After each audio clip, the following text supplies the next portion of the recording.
हेरी मेरो दर्द न जाने कोई। मैं गुरु को पूर्णता से पा लेना चाहती हूँ, क्या करूं? तुमने पूर्णता शब्द का प्रयोग किया है। पूर्णता का तात्पर्य है समग्र रूप से, पूर्ण रूप से, देह से, प्राण से, वचन से, शब्द से और जीवन से। पूर्णता का तात्पर्य है अपने पास कुछ भी बचा कर न रखना, सब कुछ सौंप देना और निश्चिंत हो जाना, खाली घट की तरह रिक्त हो जाना और सब कुछ पा लेना। परमात्मा को पा लेना तो फिर भी आसान है, पर गुरु को पूर्णता से पा लेना अत्यंत कठिन है, दुष्कर है, हिमालय की सर्वोच्च चोटी पर चढ़ने के समान है, आग के दरिया में से नंगे पांव चलकर पार जाने के समान है। यह सुगम रास्ता नहीं है। जिसके पांव मजबूत होते हैं वे ऐसा सोच सकते हैं, जिनकी आंखों में चिंगारी होती है वे ऐसा निश्चय कर सकते हैं, जिनके हृदय में बगावत का ज्वालामुखी धधक रहा होता है वे ऐसा कदम उठा सकते हैं, क्योंकि यह रास्ता नंगी तलवार पर चलने के समान है, जहां पैर लहूलुहान हो जाते हैं, पांव खून से रंग जाते हैं, पर फिर भी चेहरे पर मुस्कुराहट रहती है, आंखों में विजय का भाव होता है, जीवन के सागर में खुशी की लहरें उछालें मारती हैं। और फिर तुम्हें रोका किसने है? सुगंध को फूल के इर्द गिर्द लिपटने से कौन रोक सकता है? सूर्य की किरणों को पृथ्वी को चूमने से कौन बरत सकता है? बसंत के गले में गलबाहें डालने से कलियों को कौन रोक सकता है? मेघों से बातचीत करने से मयूरी को कौन बांध सकता है? और मान सरोवर रूपी प्रियतम में पूरी तरह से डुबकी लगाने से हंसिनी को कौन बरज सकता है? देर किस बात की है? पहले से ही बहुत देर हो चुकी है। ब्रह्म में पूर्ण लीन हो जाने, निश्चय करने, बढ़ने, वेग के साथ चलने और वासंती हवा की तरह लहरा कर दौड़ने के लिए यही समय है, यही तो क्षण है। अब चूक गए तो फिर उम्र भर के लिए चूक ही गए। कल न पड़त पल पल मग जोवत। मैं तो आपकी राह देखते देखते थक गई हूँ गुरुवर। क्या आप इतने निष्ठुर हैं? राह देखने के लिए ही होती है। जिनके जीवन का सौभाग्य होता है उसी की आंखों में कोई बसता है, उसी के नयनों में इंतजार के अक्षर लिखे होते हैं, उसी को विरह की सौगात मिलती है। और यह सौगात मूल्यवान है, जिसे दिल के हजार हजार पर्दों के बीच छिपा कर रखना पड़ता है। विरह तो जीवन का सौभाग्य है, मन की मस्ती है, आनंद की हिलोर है, दिल का उछाह है, जो प्रत्येक के नसीब में नहीं होता। जो घिसी पिटी जिंदगी व्यतीत करना चाहते हैं वे इस शब्द का अर्थ नहीं समझ सकते। जो कायर और बुजदिल हैं वे इस शब्द से कोसों दूर भागते हैं। जो गुलामों की तरह जिंदगी जीने के आदी हो चुके होते हैं उन्हें विरह की यह सौगात प्राप्त नहीं होती। मिलन तो एक क्षण का सुख है, मिला और सब कुछ एक क्षण में समाप्त हो गया। पर विरह तो पूरा का पूरा महाकाव्य है, जिंदगी का विशाल ग्रंथ है, जिसके एक एक पन्ने पर मधुर स्मृतियों के अक्षर अंकित होते हैं। विरह तो वासंती बयार है, जिसके रेशे रेशे में खुशबू का एहसास लिखा होता है। विरह तो प्रणय की अनलिखी कहानी है, जो रामायण से भी श्रेष्ठ और गीता से भी ज्यादा पवित्र है। क्योंकि संसार में मिलन तो क्षणभंगुर होता है, अमर तो विरह होता है। हजारों लाखों ग्रंथ विरह पर लिखे हैं। सूर, रैदास, कबीर, मीरा के एक एक शब्द में तड़प है, विरह की सिसकारी है, वियोग का उच्छ्वास है। तभी तो वह महान है, तभी तो वह अद्वितीय है। यह निष्ठुरता नहीं, विरह की परीक्षा है, तुम्हारे हृदय की गहराई का मापदंड है, तुम्हारी पथराई हुई आंखों की परिभाषा है, तुम्हारे आंसुओं से लिखा प्रणय ग्रंथ है। और अगर यह सब कुछ है तो मैं तुम्हें बधाई देता हूँ कि तुम पूर्णता के निकट, अत्यंत सन्निकट हो। प्रेम को पंथ कठोर कराल, तलवार की धार पे धावनो है। क्या मैं प्रेम के बारे में कुछ जान सकता हूँ आपसे?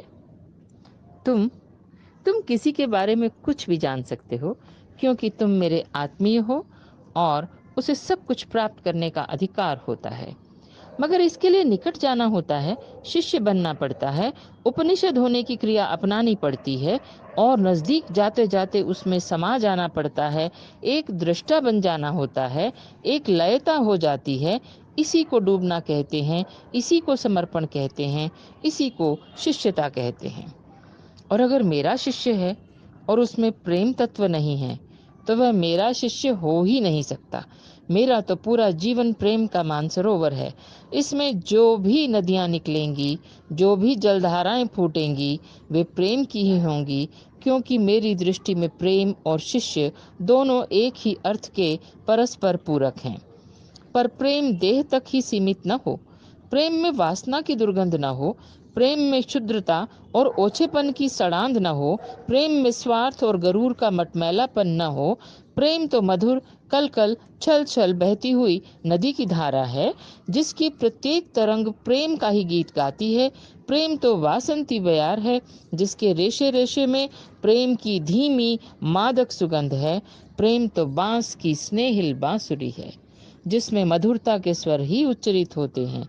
प्रेम तो कोयल की कुहुक है, जो मन प्राण को अपने संगीत से सराबोर कर देती है। क्योंकि प्रेम तो मानवता की पायल है, जिसके खनकने से माधुर्यता फिजा में तैर जाती है। यह तो शंख की मधुर ध्वनि है, जो देवताओं के चरणों में अर्पित होती है।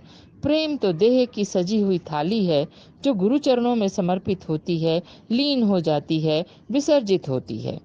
अगर प्रेम नहीं है तो पूजा नहीं है। बिना प्रेम के मंदिर शमशान की तरह शून्य है। बिना प्रेम के देवता पाषाण की निर्जीव मूर्तियां हैं।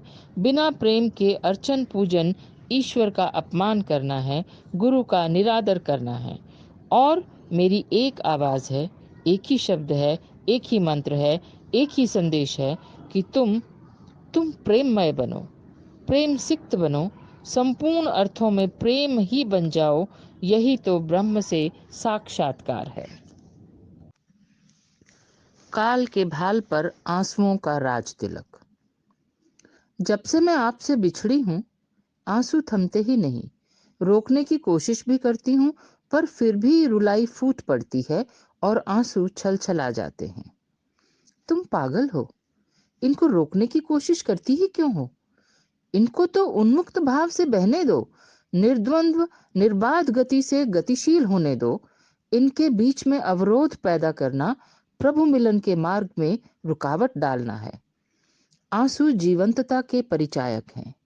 वृद्ध लोगों की आंखों में आंसू नहीं आते, क्योंकि उनकी आंखें सूख जाती हैं, क्योंकि उनका हृदय रस रिक्त हो चुका होता है, क्योंकि उनके जीवन की पूंजी समाप्त हो चुकी होती है।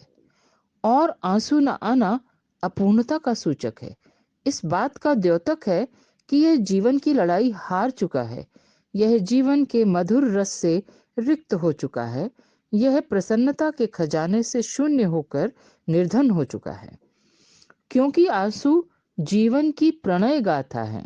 ब्रह्म तक पहुंचने की पगडंडी आंसुओं से ही निर्मित होती है। जीवन का इतिहास आंसुओं के छंदों से ही लिखा जाता है। विरह के गीत आंसुओं के पन्नों पर ही अंकित होते हैं। प्रेम का पौधा आंसुओं के जल से ही सींचा जाता है। इसके लिए तो तुम्हें अपनी तकदीर की सराहना करनी चाहिए कि आंसुओं के छंदों से तुम गीत गा सकती हो, अश्रुओं की पंक्तियों की विरह व्यथा को स्पष्ट कर सकती हो, बड़े बड़े मोतियों से हृदय को सजाकर उस पर गुरु को बिठा सकती हो, निर्मल छल छलाती हुई आंसुओं की धारा में स्नान कर पवित्र हो सकती हो और प्राणों के साथ समर्पित होकर ब्रह्म में लीन हो सकती हो। इसलिए इन आंसुओं को रोकने की कोशिश मत कर। इन्हें तो छल छलाती हुई नदी की तरह बहने दे। यही तो पूर्णता है। ओम परम तत्वाय नारायणाय गुरुभ्यो नमः। धन्यवाद।